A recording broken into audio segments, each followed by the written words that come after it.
Hi అండి, welcome to మన Telugu kitchen. మనం బ్రెడ్తో ఈరోజు రసమలై టేస్ట్ వచ్చే విధంగా తక్కువ షుగర్తో తక్కువ టైంలో ఒక స్వీట్ తయారు చేసుకుంటున్నాం. తప్పకుండా ట్రై చేయండి.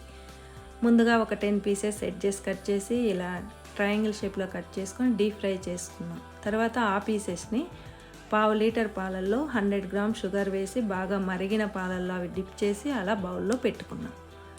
ఇక్కడ 1 లీటర్ పాలు బాగా మీడియం ఫ్లేమ్లో కలుపుతూ మరిగించి ఒక 400 అయిన తర్వాత కొంచెం ఇలాచీ పౌడర్ వేసి ఇలా బ్రెడ్ పీసెస్పై వేడి పాలే పోసుకోవాలి.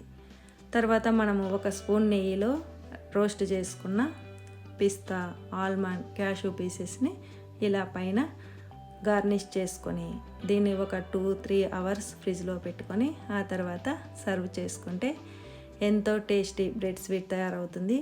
తప్పకుండా ట్రై చేయండి. Thanks for watching. Please like, share.